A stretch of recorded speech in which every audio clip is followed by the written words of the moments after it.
मुख्यमंत्री योगी आदित्यनाथ ने भगदड़ की इन घटनाओं में 37 लोगों की मौत की बात कही, लेकिन बीबीसी की पड़ताल में कम से कम 82 लोगों की मौत का पता चला। दोस्तों, क्या अब सरकारी फरमानों के जरिए भी मुसलमानों को निशाना बनाया जाएगा? क्या कोई सरकारी फरमान ऐसा भी हो सकता है जिससे मुसलमानों के खिलाफ दंगा भड़क जाए या हिंसा भड़क जाए? दोस्तों, आज के इस वीडियो में मैं यही बताने की कोशिश करूंगा कि किस तरीके से असम में मुसलमानों के खिलाफ एक सरकारी आदेश के बाद हिंसा भड़क उठी और ऐसी हिंसा भड़क उठी कि वहाँ कर्फ्यू लगाया गया। पूरी खबर क्या है आपको एकदम तफसील से बताएंगे और साथ में आपको बहुत सारी ऐसी खबरें हैं। उत्तर प्रदेश में कैसे 16वीं सदी की मजार को बुलडोज कर दिया गया, कैसे उसको ध्वस्त कर दिया गया, इसके बारे में बताऊंगा। और साथ में संभल में क्यों और कौन तोड़ रहा है मस्जिदें और दरगाह, इसके पीछे का कारण क्या है, वो तस्वीरें भी आपको दिखाने की कोशिश करूंगा। और बजरंग दल के लफंगों की एक नई करतूत सामने आई है, बहुत ज़्यादा वायरल हो रही है खबरें, इसके बारे में आपको बताने की कोशिश करूंगा। साथ में मोदी भक्त एक महिला और पुरुष एंकर किस तरीके से ब्लैकमेलिंग का पूरा रैकेट चलाते थे, पूरा एक तरीके से बड़े सुनियोजित तरीके से ब्लैकमेलिंग का गोरख धंधा चला रहे थे, उसको कैसे पर्दाफाश हुआ, उसके पीछे कौन कौन लोग हैं, ये सारी तस्वीरें आपके सामने रखूंगा, सब कुछ बताऊंगा। और साथ में कुंभ हादसे पर, कुंभ में सरकार की लापरवाही पर हुई मौतों के मामले में एक बहुत बड़ा सनसनीखेज खुलासा हुआ है। बीबीसी की रिपोर्ट में एक बहुत बड़ा खुलासा हुआ जिससे सीधे तौर पर पता चलता है कि मुख्यमंत्री योगी आदित्यनाथ ने विधानसभा के भीतर जाकर के झूठ बोला। उस झूठ का पर्दाफाश कैसे हुआ है ये तस्वीरें बताऊंगा। समाजवादी पार्टी क्या कह रही है, तमाम सारे लोग इस पर क्या कह रहे हैं, सारी बातें बताने की कोशिश करूंगा। और साथ में आखिर में गोदी मीडिया के चैनल पर किस तरीके से बदतमीज, बेहया और बेशर्म भारतीय जनता पार्टी के प्रवक्ता को, जिसने लालू प्रसाद यादव को कंस और पता नहीं क्या क्या बता दिया, उसको ऐसा जवाब दिया है आरजेडी की महिला प्रवक्ता ने कि उनका मुंह नहीं खुला। सीधे तौर पर कह दिया कि 6 फीट नीचे जमीन में गाड़ दूंगी। सारी खबर, पूरा वीडियो, सब कुछ मैं आपको दिखाने की कोशिश करूंगा, लेकिन सबसे पहले आप ये तस्वीरें देखिए। दोस्तों, ये जो तस्वीरें हैं ये असम की हैं, असम के धुबरी इलाके की ये तस्वीरें हैं दोस्तों। और यहाँ पर देखिए कर्फ्यू जैसा माहौल है, सीधे तौर पर आप देख सकते हैं इस वीडियो में आसानी से और साफ तौर पर देखा जा सकता है कि किस तरीके से यहाँ पर पुलिस बल तैनात है, किस तरीके से यहाँ पर हिंसा फैलाने की, दंगा फैलाने की कोशिश की गई। सवाल ये उठता है कि ये दंगा, ये हिंसा इस तरीके की आखिर फैली क्यों? तो मैं आपको बताता हूँ दोस्तों। दरअसल हुआ ये कि सोमवार को, इससे पहले बकरीद में ये हुआ कि सरकार की तरफ से ये बताया गया कि बकरीद के दिन राज्य में कथित तौर पर अवैध रूप से जानवर काटे गए धुबरी इलाके में। ये सरकार की तरफ से कहा गया है, कोई और मतलब छोटा मोटा आदमी नहीं, कोई नफरती चिंटू, कोई भाजपाई, कोई बजरंग दल या कोई विश्व हिंदू परिषद टाइप का आदमी नहीं, सरकार की तरफ से ये कहा गया। सरकार जो हर नागरिक को समान रूप से देखती है, उसकी तरफ से ये बयान दिया गया, गैर जिम्मेदाराना बयान दिया गया, जिसमें ये कहा गया कि बकरीद के दिन जो है राज्य में कथित तौर पर जानवर काटे गए और इस मामले में 16 मुसलमानों की गिरफ्तारी हुई। अब इसी के बाद दोस्तों तमाम सारे नफरती सड़क पर उतर गए। सरकार ने ये बोला, ये कहा और उसके बाद 16 मुसलमानों को गिरफ्तार किया। इसके बाद तमाम सारे नफरती जो है दोस्तों सड़कों पर उतर गए और सड़कों पर ऐसा उतरे कि पूरा तहस नहस कर डाला। दोस्तों, ये तस्वीरें आप सीधे तौर पर देख सकते हैं। इसी को लेकर के द मुस्लिम स्पेस नाम का ट्विटर हैंडल है, इसने यही वीडियो शेयर करते हुए लिखा है कि असम के मुस्लिम बहुल धुबरी में मंदिर के पास कथित गोमांस मिलने से सांप्रदायिक तनाव फैल गया। जिला प्रशासन ने कर्फ्यू लगाया। सोमवार को इसके विरोध में सड़कों पर कई लोग उतर आए और पत्थरबाजी की। भीड़ को काबू करने के लिए पुलिस को आंसू गैस छोड़नी पड़ी। गौरतलब है कि असम सरकार ने बताया है कि बकरीद के दिन राज्य में कथित अवैध रूप से जानवर काटे गए, जिसमें 16 मुसलमानों की गिरफ्तारी हुई। दोस्तों, धुबरी में मुस्लिम बहुल इलाके में ये जो गौमांस मिलने की जो कथित तौर पर खबरें हैं, इसका अभी तक कोई स्पष्ट और प्रमाण इसका अभी तक नहीं मिल पाया है। दोस्तों, ऐसे तमाम सारे मामले सामने आए हैं जिसमें बड़ी साजिश अंजाम दी गई। उत्तर प्रदेश में कई ऐसे मामले सामने आए जिसमें हिंदू युवकों ने ही तमाम सारे ऐसे इलाकों में गलत काम करने की कोशिश की और उसके बाद आरोप सीधा मुसलमानों पर आया और उसके बाद हिंसा और दंगे जैसी स्थिति बन गई। तो धुबरी इलाके में भी दोस्तों इसी तरीके की घटना को अंजाम दिया गया है। अब ये जांच के बाद पता चलेगा कि आखिर इसके पीछे सच क्या है, लेकिन उससे पहले ही दंगाई और नफरती चिंटू सड़कों पर उतर करके बवाल करने लगे। दोस्तों, तो ये तो थी दोस्तों धुबरी की खबर। अब आपको ले चलते हैं उत्तर प्रदेश के बहराइच में, और ख़ास तौर पर नेपाल बॉर्डर से सटे इलाकों में पिछले लंबे वक्त से बुलडोज़र की कार्रवाई चल रही है। बीते दिनों दोस्तों बहराइच में 16वीं सदी की लक्कड़ शाह बाबा की एक जो मज़ार थी उसको बुलडोज कर दिया गया। ये तस्वीरें आप सीधे तौर पर देख सकते हैं कि किस तरीके से वहाँ पर मलबा फैला हुआ है। इसी को लेकर के दोस्तों हारून नाम का एक ट्विटर हैंडल है, उसने ये वीडियो शेयर किया है। इस वीडियो में उन्होंने लिखा है कि मज़ार श्रीन और Lakkad Shah Baba has been bulldozed by the administration and heavy police deployment has been put in place in the area. The shrine dated back to the 16th century and was site of an annual fair attended by people of all faith.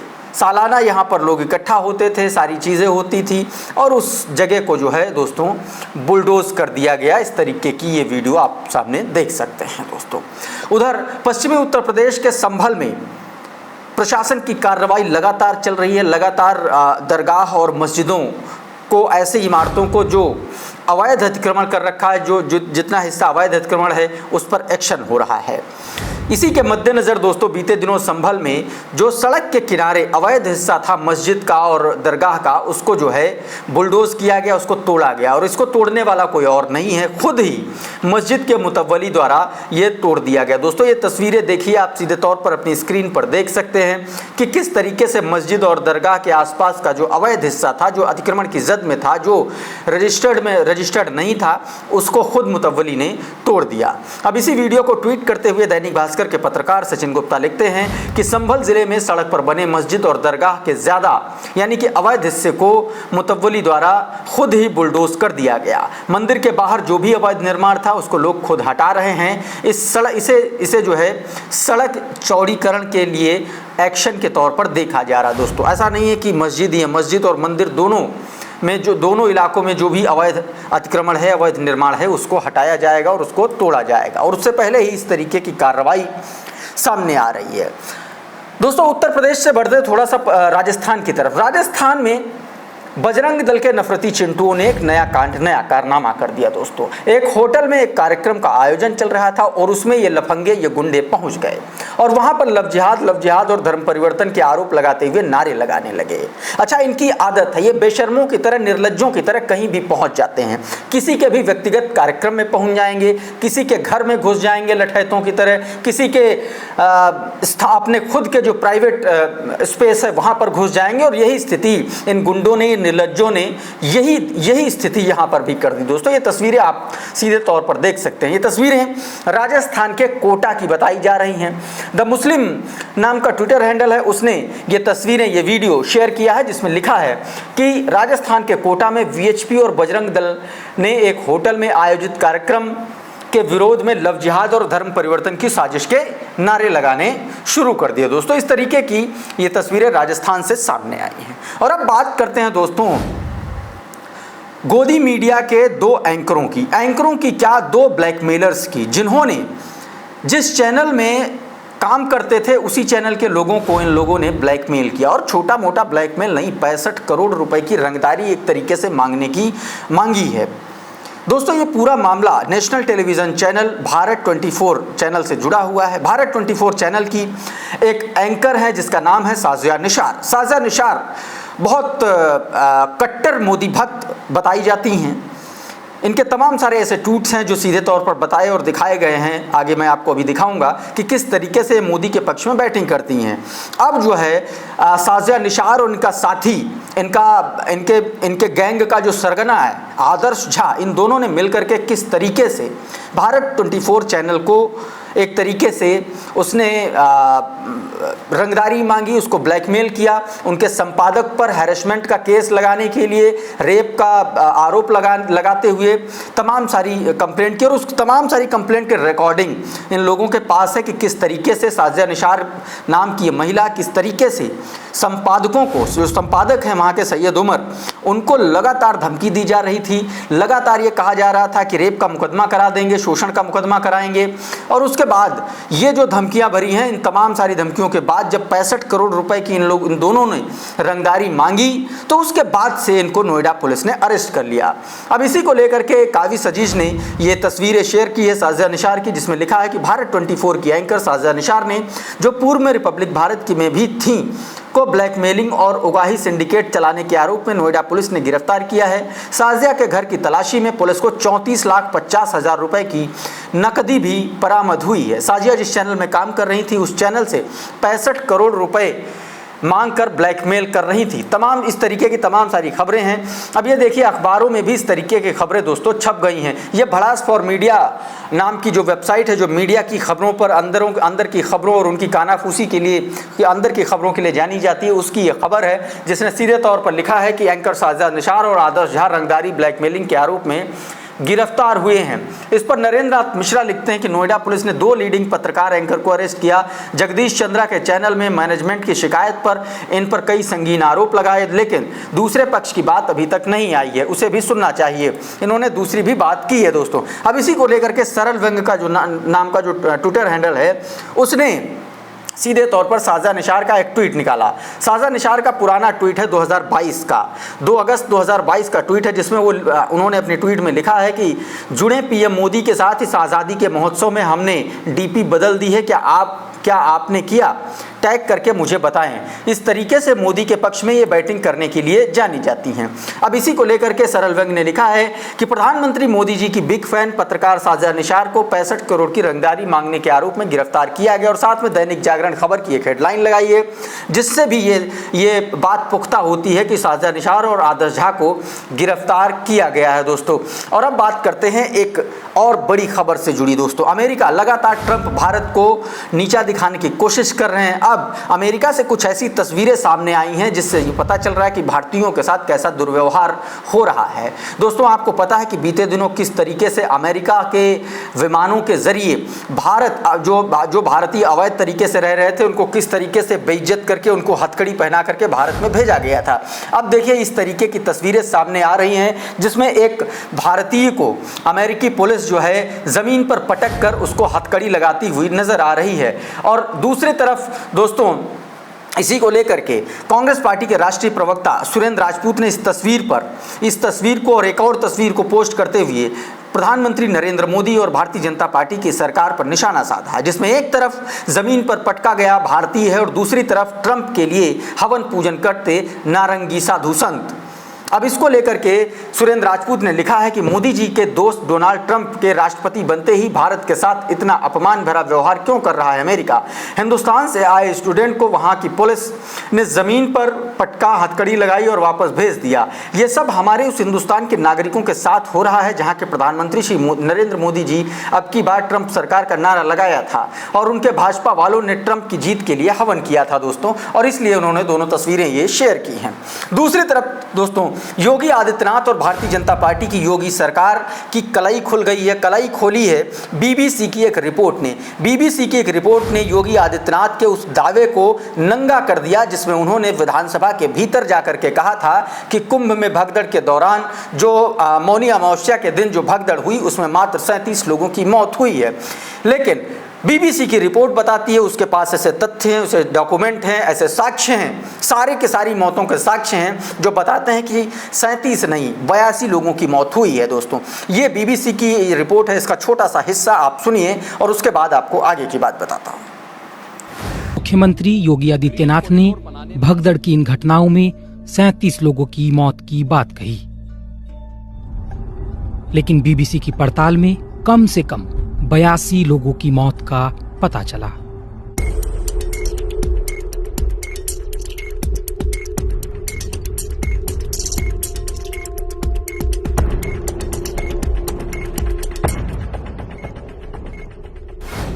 और दोस्तों इसी खबर को लेकर के इसी खबर को ट्वीट करते हुए अखिलेश यादव ने लिखा है कि तथ्य बनाम सत्य 37 बनाम 82 सब देखें, सुने जाएं, समझें और साझा करें। सीधे तौर पर कहा कि किस तरीके से भारतीय जनता पार्टी ने झूठ बोला।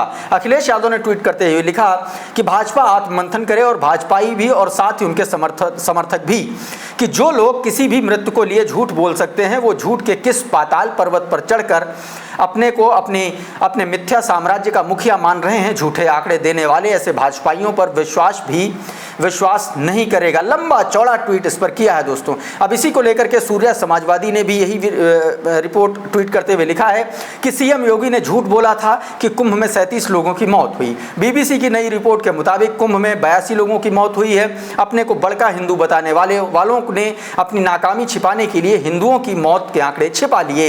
यही है योगी आदित्यनाथ की सच्चाई दोस्तों। लगातार इस तरीके की तमाम खबरें आ रही हैं। और अब जाते जाते दोस्तों एक बहुत महत्वपूर्ण, बहुत इंपॉर्टेंट खबर, जिसमें गोदी मीडिया की एक डिबेट के दौरान किस तरीके से एक भजपिल्ले को, एक भारतीय जनता पार्टी के प्रवक्ता को किस तरीके से आरजेडी की महिला प्रवक्ता ने सबक सिखाया। और सबक इसलिए सिखाया क्योंकि इसने पता नहीं दैत्य, असुर और कंस, पता नहीं क्या क्या लालू प्रसाद यादव के लिए उपमाएं दे दी थी। अब इस पर सीधे तौर पर आरजेडी की जो महिला प्रवक्ता हैं उन्होंने, प्रियंका भारती ने सीधे तौर पर कह दिया कि अगर इस तरीके की बदतमीजी की तो 6 फीट जमीन के नीचे गाड़ दूंगी। ये पूरा वीडियो सुनिए। लालू यादव रावण है, कंस है और बिहार की जनता ने लालू यादव का संहार संवैधानिक हथियार से किया है, वोट के माध्यम से किया है। लालू रत्नाकर जी देखिए, अभी बिहार का इलेक्शन जा रहा है। मैं कोई टॉपिक करता हूँ वो सीधा बिहार पहुंच जाता है। मैम, आप यहाँ टीवी चैनल पर डिबेट करवा रहे हैं या लालू जी के नरसंहार का रणनीति यहाँ रचा जा रहा है? जिस लकड़बग्घे लिच्चड़ को आपने यहाँ बुला करके रखा है वो बोलता है लालू यादव का नरसंहार होगा। इसको कंडेम कीजिए और इसको तो मैं यही जवाब दे रहा हूँ, संवैधानिक तरीके से नीचे गाड़ा जाएगा। लालू यादव से बड़ा नीचे गाड़ देंगे संवैधानिक तरीके से, औकात के भीतर लालू यादव से बड़ा। तो दोस्तों इस तरीके की तमाम सारी खबरें ऐसी हैं जो लगातार भारतीय जनता पार्टी की साजिश का खुलासा करती हुई नजर आ रही हैं, लेकिन भाजपाई भारतीय जनता पार्टी के प्रवक्ता और नेता इससे बाज नहीं आ रहे हैं, अपने झूठ से बाज नहीं आ रहे हैं। इस वीडियो में इतना ही। बहुत बहुत शुक्रिया, बहुत बहुत धन्यवाद। आप जुड़े रहिए द लाइव टीवी के साथ। नमस्कार। द लाइव टीवी, सच सबसे आगे।